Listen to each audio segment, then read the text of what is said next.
Hi, good afternoon. My name is Michael Kydd, and I'm a regulatory communications specialist based here in Halifax, Nova Scotia, Canada.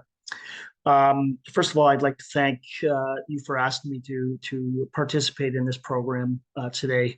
I think it's outstanding the work FEM's doing, Stockton University, to bring the kind of education and information that is so critical on an international scale that will allow us to learn from each other what's working, what's not working on the policy, the regulatory, even on the clinical front and treatment fronts as well. So it is certainly an honor to be given this opportunity to speak. So thank you very much.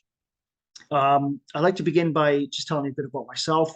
I own a company called Kydder Group Inc., which again specializes in regulatory communications, which is really a fancy way of saying that we work to educate, inform, and persuade government officials to get a better understanding of psychedelic medicines and how they are shaping the paradigm in mental health treatments and modalities right across the country to help people who are at end of life, palliative, or suffering from treatment resistant conditions like anxiety and depression and post traumatic stress.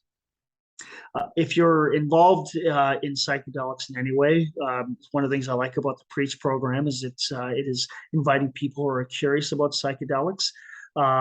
If you're involved at all, you'll know that we have an uphill challenge here in terms of moving regulations forward.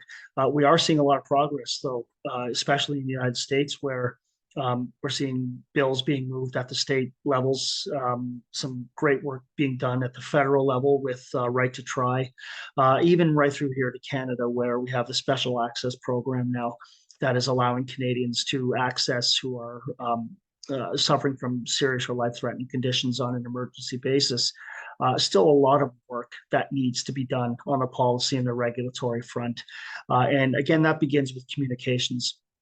And I guess the one important thing I'd like to leave you with is when it comes to communicating psychedelics, there's a fundamental difference between driving communication and the importance of evidence-based medicine, informed decision-making, ethics at the grassroots level, from working with your local politicians at the municipal, federal, and provincial levels, and in your case, in some in the United States, at the state and federal levels.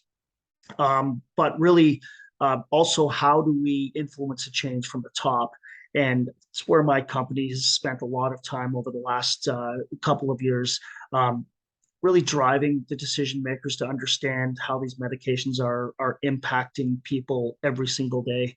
One of the things I get emails from Canadians right across the country who hear about my work and tell me about their depression, their anxiety, and all different types of ailments that they're suffering from. And it's heartbreaking, but it drives me to continue to do the work that I do, which is continue to fight for controlled legal access in a properly regulated format that provides medicines to patients who are palliative and at end of life. One of the questions I often get is, will we see recreational usage of psychedelics? And my personal opinion is we won't see that for probably quite some time. We need to really establish the efficacy of these medicines, and one of the best ways to do that is through the clinical trials process.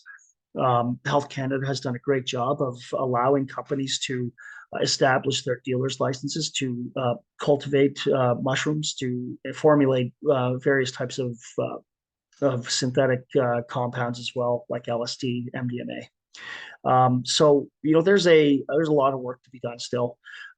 It's a true privilege to be involved in this space where I've met some of the most incredibly powerful and illuminating human beings that I've ever met, and that's from the person who's facing their end of life to the Gabor Mates and the Paul Stamets of the world, who are really trying to bring these medicines to the forefront so that we can all get healthier and better. And having gone through what this world has gone through over the last 2 years, it's probably even more important to be talking about psychedelics. So continue to be curious, continue to love the work you do.